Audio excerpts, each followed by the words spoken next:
lain nga challenge. This challenge is called mukbang with a twist. So pangutanon mig mga general knowledge or itas sa among videographer nga mo ang general knowledge, and then if maka-answer mi, makakaon mi sa among pagkaon nga prepare. Pero pag dili makatindog ang naka-answer na player. So sige lang siya kaon until na po lain nga maka-answer yung saktong answer. So without further ado, let's start our challenge. And now, let us test your knowledge. Are you ready? Yes! Okay. First question. What is the process of exchanging information between two or more persons to achieve mutual understanding? A. Communication. B. Globalization. Letter A, communication. Very good.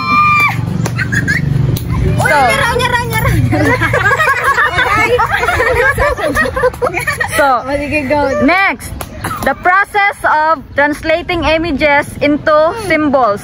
A. Skimming. B. Scanning. Very good.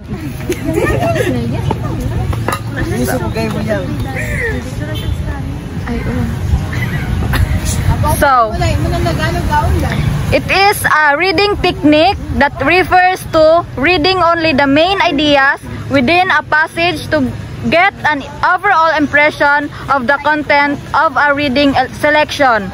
A. Scanning. B. Skimming. B! Oh, 1, 2, 3. Wala. So, next. So, it is the type of register in which speech is elevated, precise, and often professional, official, or impersonal in nature. A. Static register. B. Formal register. 1. Wrong! So, it refers to the perceived attitude and level of formality associated with a variety of language. A. Register. B. Netiquette. A. Register. Ah! Sayop!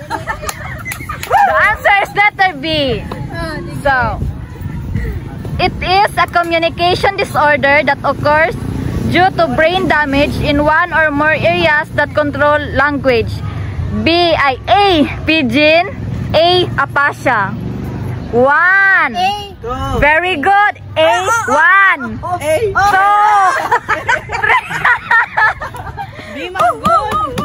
So, wala man yung magisumpayan og unsa na lang B, unsa nang kuan. Sige.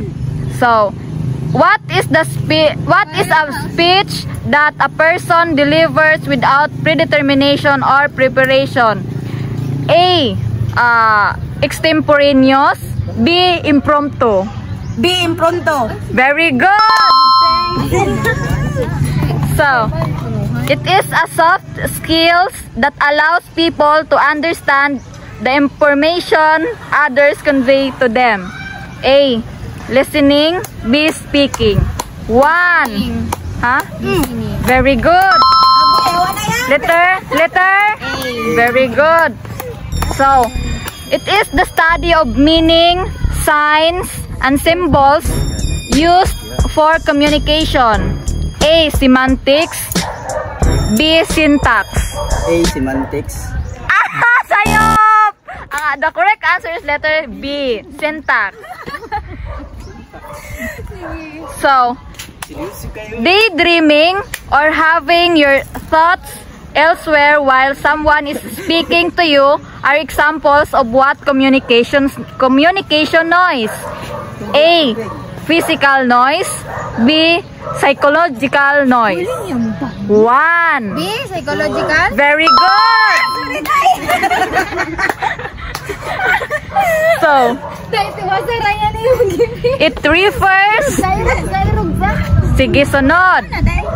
It refers to the process of conveying a message through the written symbols. A. Written communication. B. Channel. 1. Communication A. Very good. Karyutra. So, it is a kind of noise that refers to things like hunger, fatigue, headache, stress, or really anything that prevents you from giving your full attention to someone sharing his thoughts. So, A, physiological noise. B, psychological noise. 1. Psychological noise, B. Mali! Sayop! Sayop! So, it is a communication barrier caused by misunderstandings about the meaning of words. A, semantic noise. B, cultural noise. Very good! For the first time, so. So, it is a subject-oriented writing style in which authors focus on telling you about a given topic or subject without voicing their personal opinions. A, expository writing. B, persuasive writing. Persuasive 1. writing. Sayop. So, the main purpose of this style of writing is to tell a story. A, descriptive writing. B, narrative writing. B, narrative. Very good.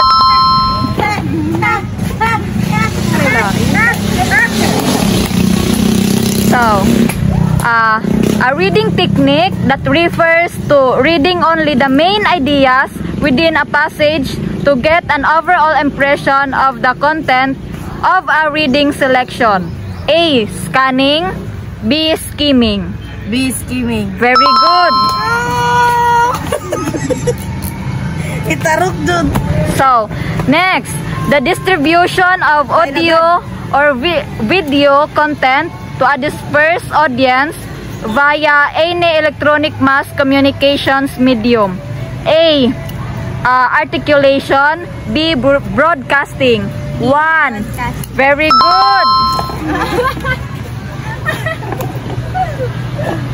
So next, it is the communication and assimilation among individuals, ethnicities, races, institutions, and governments, various nations supported by technology and compelled by international trade. A, mass communication. B, globalization. 1. Masalang ko ana. B. Very good. Yes. So, next, defined as information conveyed by words in speech or writing and other signs of symbols. A, proxemics. B, message. 1. Proxemics? Sayo, message sakto.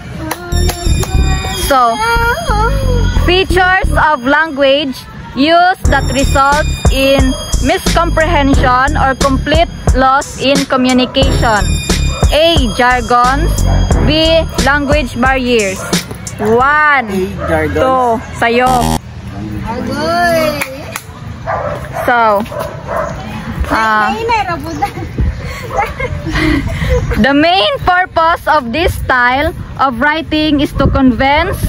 It contains opinions and biases of the author. So, A, descriptive writing. B, persuasive writing. 1. Persuasive. Very good. Minsan natuwa ang mainit. So, Kain po tayo, mga bawe. what do you call a speech delivered with some preferred structure, such as notes or an outline, but is otherwise delivered off the cuff? A, oratorical. B, extemporaneous. 1. Oratorical? Sa'yo, extemporaneous.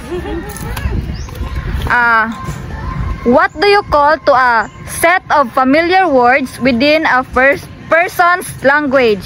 A, register. B, vocabulary. 1. Chester? Sayop. B, sakto. So,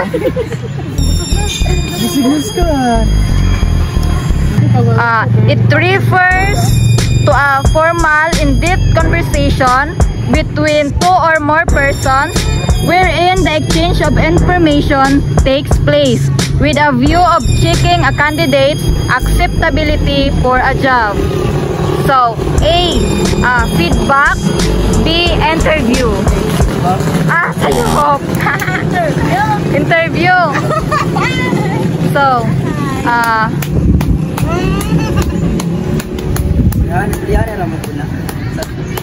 So, a reading technique that refers to a reading only the main ideas within a passage to get an overall impression of the content of a reading selection. A, decoding. B, skimming. 1, 2. B. Very good.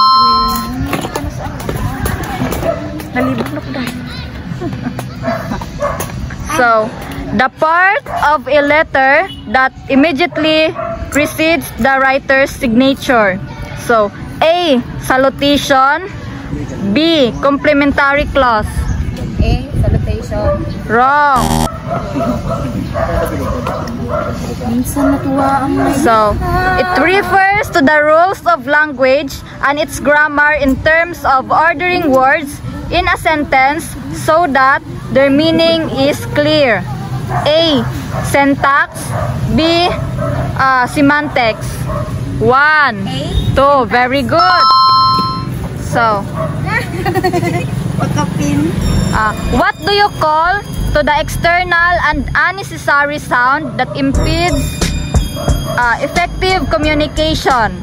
A, psychological noise. B, physical noise. 1, 2. Psychological noise. Sayo. Sige, answer niya po. Dali, kasara siya nakakawon. Baka makakaulog. It is the process of translating the message from its sign format into meaning. A, encoding. B, decoding. 1, very good.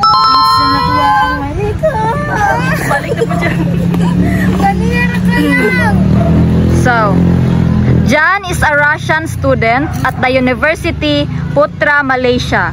He extends a handshake to his Malaysian female friend, but she declines. John is humiliated as a result. Later, he realized that women in Malaysia do not like to handshake men. What kind of communication barrier is shown? A, semantic noise. B, cultural noise. B, cultural. Very good.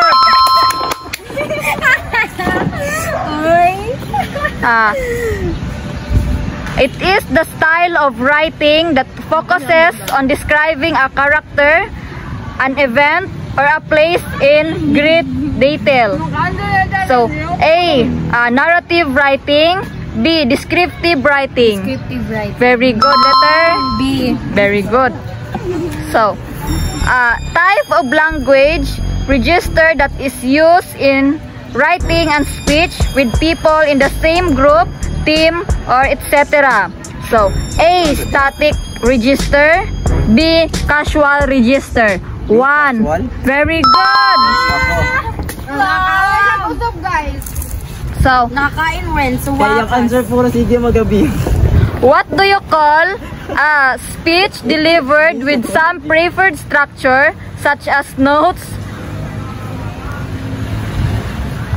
or an outline but is otherwise delivered off the cuff? A, oratorical. B, extemporaneous. B, extemporaneous. Very good. Dahil mong kuhaan pattern kay busy dahil sa So, dirita sa the contemporary world. So, what is the term for designing a product so that it may readily consume across multiple countries? A, solidity. B, internalization. 1. solidity. Wrong. Kanang gitog na, ro.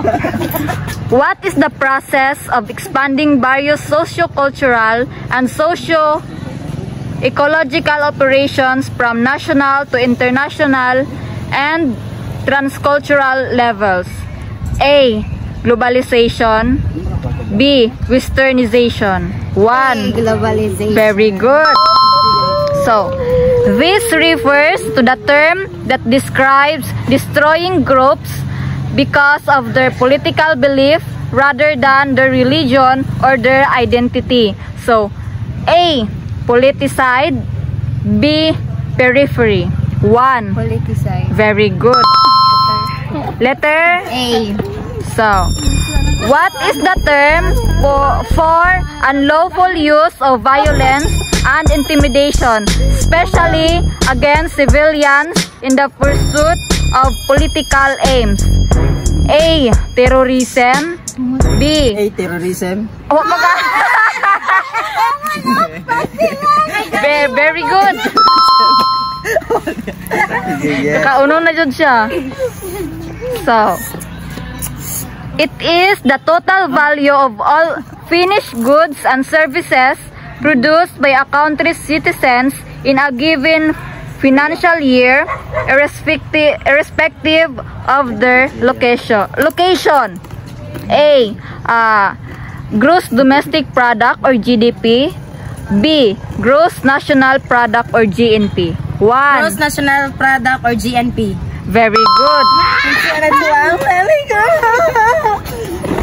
So, what is the term that emphasizes on collective goals, expecting everyone to work for a common good and placing a higher value on meeting everyone's basic needs than on individual profit?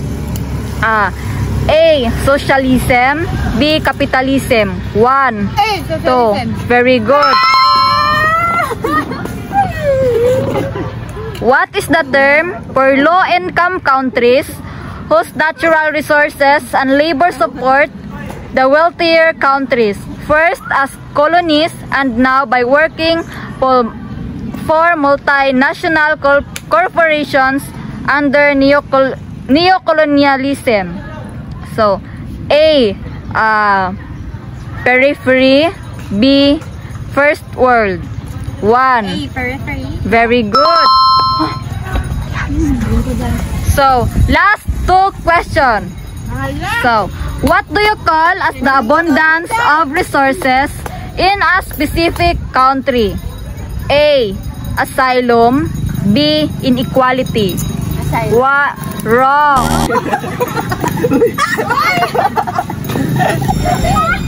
The term has been increasingly used to describe migrant communities.